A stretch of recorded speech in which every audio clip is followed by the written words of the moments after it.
Alright guys, so technically it's about midnight, and that means today is GameStop's annual shareholder meeting. And it'll be a nothing burger for the most part.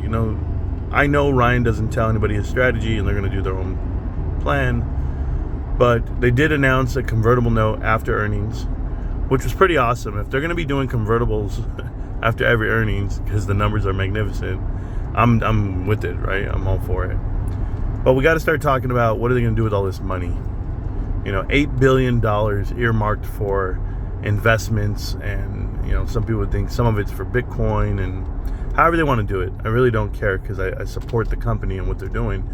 But when we're talking GameStop, guys, to theorize that they potentially could be buying out PSA, I was talking about it in the Discord with some of the guys, where I let them know what I was thinking. I was thinking about the fact that I've seen partnerships happen in corporate relationships, and the partnership between PSA and GameStop is huge. It really is.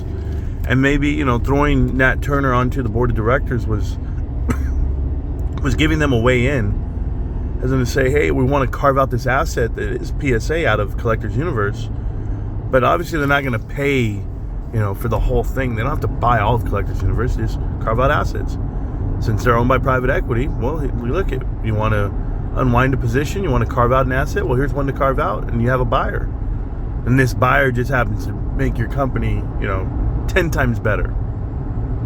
I was reading a stat, and it was showing you the average cards being graded by PSA were anywhere from 80,000 to 200,000 on any given month. But at the total, it was around 880,000, all the way up towards 900,000 for the year on cards graded. Now that Beckett's out of the way, and PSA is pretty much one-stop shop, the number one card grader. Not pretty much, they really are. I believe they market like about 80% of the graded collectibles. So if they were doing 800,000 before, now they're doing million plus, because GameStop did 1 million cards graded in 6 months. So I think that would tell the company, hey, listen, here's the leverage, here's the strong arm, and here's the partnership. If GameStop wants to take a really big chunk of that company, certainly the part that they control, GameStop's increased the pricing. They've actually partnered up with PSA to let them know, hey, we have so many cards coming in, you've got to do more, you've got to hire more, you've got to expand more. How do they do that? How do they do that if it's just going to be from profits, right? It's really tough for a private company to expand if they're not getting investments elsewhere. Like, they literally have to go around and say, who's willing to invest into us? And PSA, another thing about Collector's Universe, I know a lot of people like to tag it with Steve Cohen, but Steve Cohen is in the investment group, but he's not the primary money for it. It was absolutely Nat Turner. Nat Turner's the head of it all. He's a CEO, he's the chief investment officer for them, he's their board of directors. Like, he's everything for Collector's Universe. So Nat Turner is the right man to put on the board of directors with GameStop. Nat Turner has been a angel investor for over 200 other investments. So when you're looking at GameStop coming in saying, hey, here's what we're going to do, here's what we want to do, Nat Turner's willing to go ahead and leverage his own position and say, here, we can carve this out, and I'm here with it. I come with it. It's a package deal.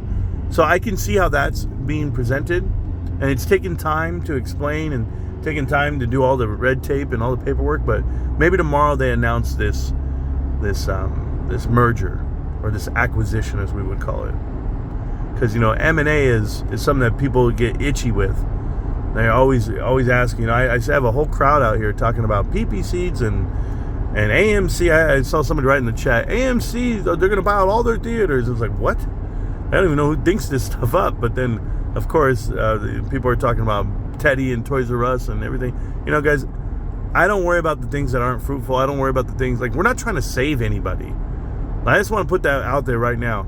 GameStop doesn't need to save anybody. GameStop is the power. It is the money. They just changed PSA's life. Everybody there who works there, everybody, I was like, think about the amount of traffic that they've taken in because of GameStop. There are more PSA graded cards today than they could ever imagine because of the volume increase. Like, they really couldn't handle what was coming through the door. And that's good. That's a good problem to have. That means you solved the problem as a company called GameStop. So Yeah, I think GameStop could potentially announce that they're taking PSA. They're carving out that asset out of Collector's Universe, and that would be monumental. You know, maybe they don't pay full price. Maybe they're paying $500 million in some shares. Maybe they're paying $1 billion. Who knows? But I do know what it would do to the bottom line for GameStop. It would increase all assets across the board, and they would have extreme value because, you know, offering services, which they've done, they've offered this service of getting your cards graded. They now pencil it in, right? They pencil in not only the service, but they get to take home all the profit. Instead of splitting it with PSA, it hits their bottom line. So this is part of expanding. This is part of insulating. I've talked about this before. If you're going to have a company, you want to create a moat around your company. Therefore, you are in control of every single asset or anything that comes against it. You know, logistics can't stop you. Supply chain shortages can't stop you. If PSA decided one day, you know what, we don't want to do this partnership with GameStop, that would cripple GameStop's little corner of the earth on this, you know, what they're doing. But it won't, because GameStop has total control of it from what it looks like.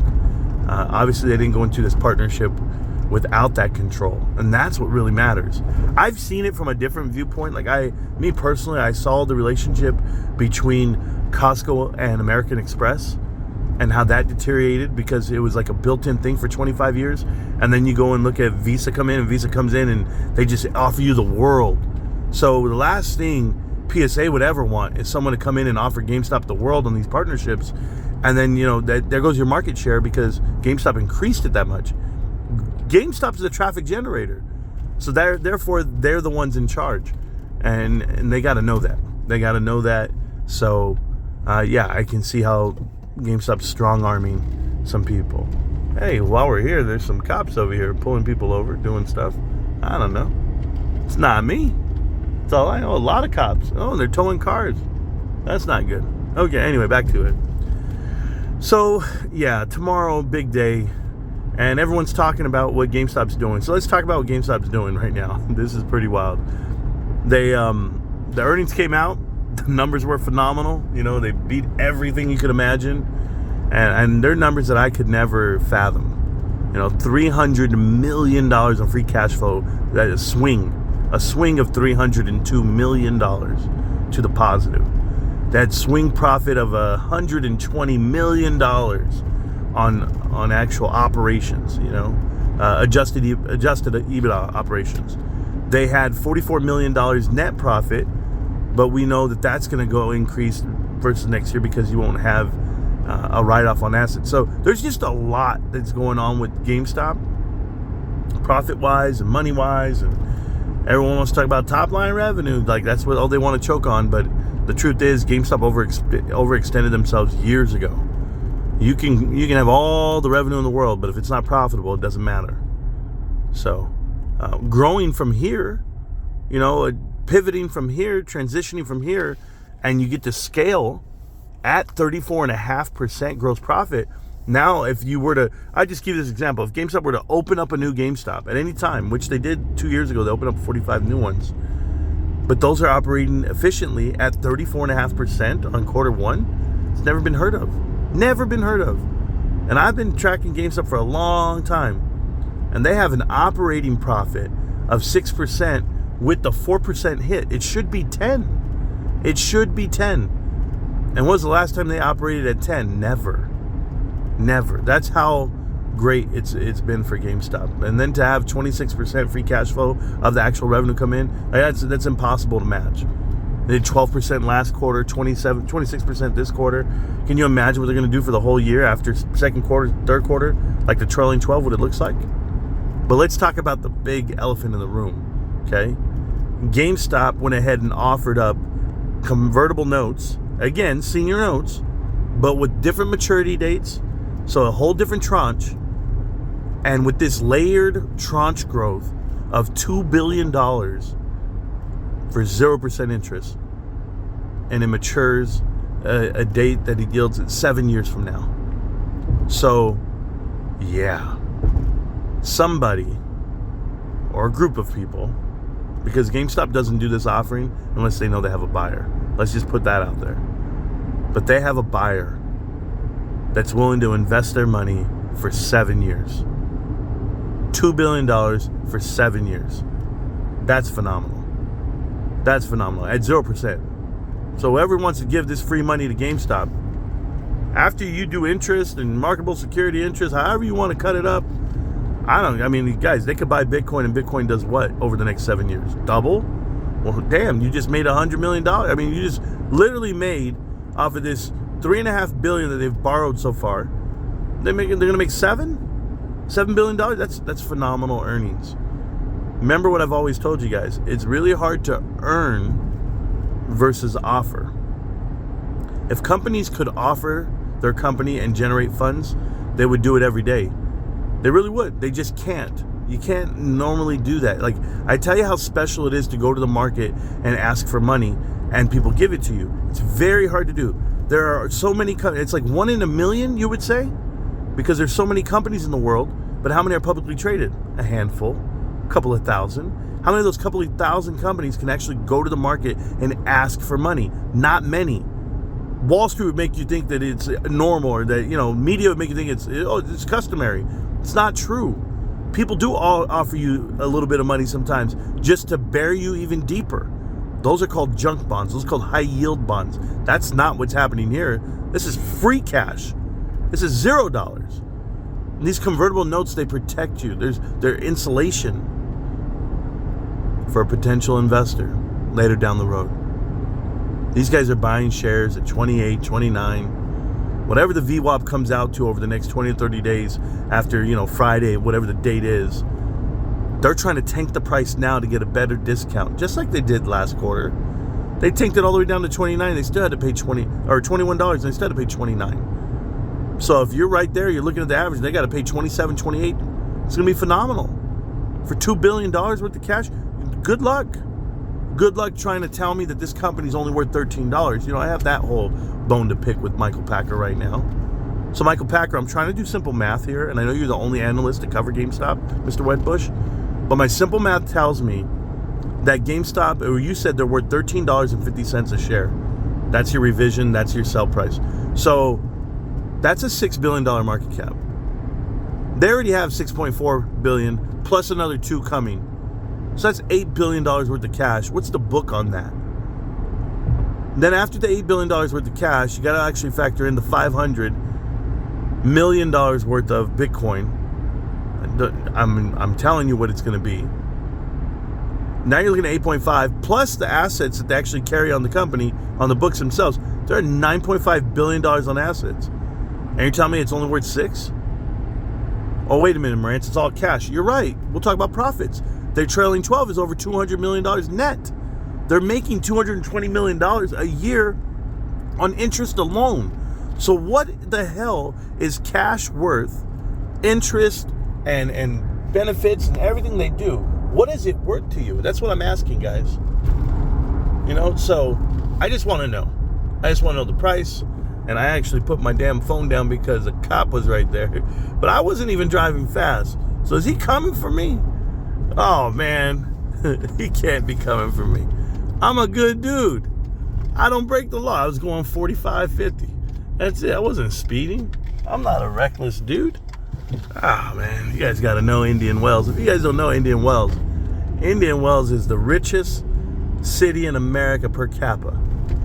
But they don't count it because there's only like a couple thousand people in that city, and they all live in like behind the walls and stuff. But everybody's there. Oh, man. Here he comes. Oh, man. Is he bored, bro? Is he bored? Who knows? Leave me alone, dude. I wasn't speeding. I don't speed. Matter of fact, I'm recording. So maybe I just keep recording. You guys are part of this right here. Okay? You guys are a part of this world. He's going to leave me alone, I think. Yeah, I'm going 50, bro. People are passing me. All right, whatever. I'll just keep going. I am not afraid of a police officer. Anyway, plus I have GameStop. I'm good. Anyway, guys, back to the story. That, all this value that I see, Michael Packer, I'm trying to figure out what GameStop's actually worth versus what you keep telling me it's worth. You're telling me it's worth $13, and I just don't see $6 billion worth of market cap. I see a lot more. And I haven't even talked to earnings, like the way it's going to come out, Bitcoin earnings, GameStop earnings, everything. We're looking at, what is it? Honestly, we're looking at $500 million worth of earnings. There's no way. There's no way that you guys are going to tell me $13.50. So, Michael Packer, when you want to do your job, I'll do my job. But anyway, guys, I'm going to let you go. Because I don't know about this dude shadowing me right now. He's right behind me. I'll be all right. GameStop. Can't stop, won't stop. GameStop. Tell this cop to stop following me. Oh, man. He's a sheriff. I'm good. I promise. All right. I'll see you guys tomorrow. You guys have a good night. Peace.